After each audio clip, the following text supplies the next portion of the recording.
BJP নেত্রী বৈশালী ডালমিয়ার বাড়িতে বোমাবাজির অভিযোগ। গতকাল গভীর রাতে ঠাকুরপুকুর বৈশালী ডালমিয়ার বাড়িতে বোমাবাজি হয়েছে বলে এমনটাই অভিযোগ উঠছে এবং থানায় অভিযোগ দায়ের করেছেন বিজেপি নেত্রী। বৈশালী ডালমিয়ার বাড়িতে বোমাবাজির অভিযোগ উঠছে। বিজেপি নেত্রী বৈশালী ডালমিয়া তার বাড়িতে বোমাবাজির অভিযোগ। গতকাল গভীর রাতে এই ঘটনা ঘটে।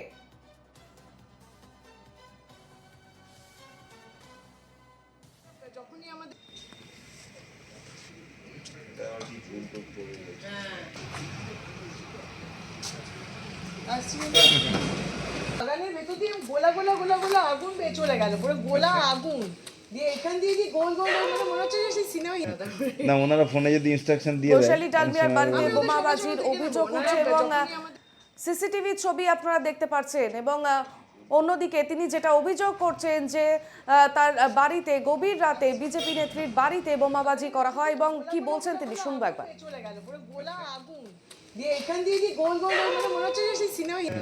না, ওনারা ফোনে যদি ইনস্ট্রাকশন দিয়ে দেয় অনেক সময় আমি ওদের সকাল সকাল থেকে নেবো না।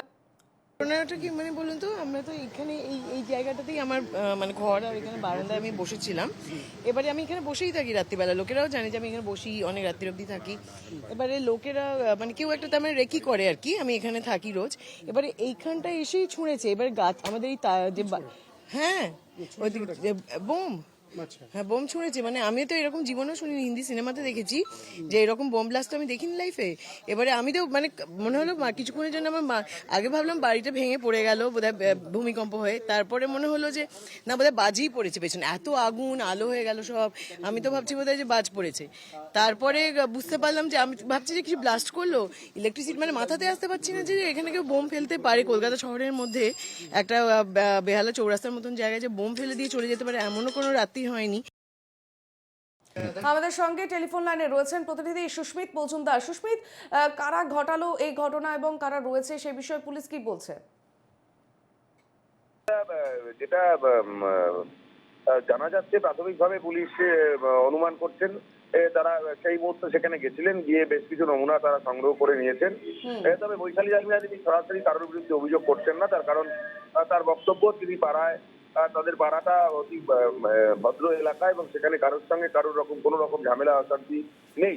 তবে এর পেছনে কোনো রাজনৈতিক প্রতিহিংসা আছে কিনা সে বিষয়টা কিন্তু তিনি উড়িয়ে দেননি। তবে যেহেতু তিনি এর আগে তৃণমূল ছিলেন, তৃণমূল থেকে বিজেপিতে গিয়েছেন এবং সেই কারণে সামনে নির্বাচন রয়েছে 2026-এ, সেই কারণে এমনটা হলো কিনা সেই বিষয়টা কিন্তু তিনি উড়িয়ে দেননি।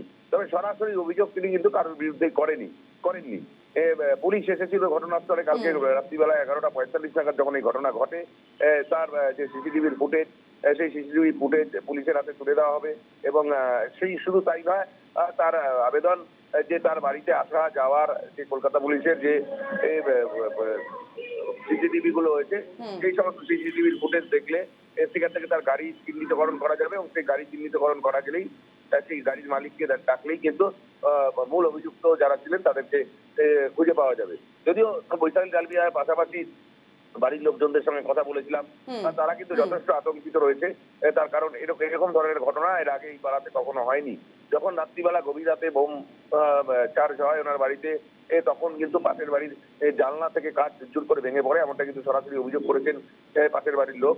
এবং কি কারণে এই ঘটনা ঘটেছে সেটা কিন্তু তাদের কাছে স্পষ্ট নয়। তবে পুলিশ তদন্ত শুরু করেছে, এখন পর্যন্ত কিন্তু কাউকে গ্রেপ্তার করেনি। যদিও বৈশালী পক্ষ থেকে, ডালমিয়ার পক্ষ থেকে তার উচ্চতর নেতৃত্বকে মেইল করে জানিয়েছেন যে তার বাড়িতে এরকম ধরনের ঘটনা ঘটেছে এবং পুলিশের কাছে তিনি লিখিত এফআইআর কিন্তু আর কিছুক্ষণের মধ্যেই করবেন। যে মৌখিক অভিযোগ ছিল, সেই মৌখিক অভিযোগের পর এখন লিখিত এফআইআর করবেন, এমনটা কিন্তু জানিয়েছেন বৈশালী ডালমিয়া। বেশ, ধন্যবাদ সুস্মিত।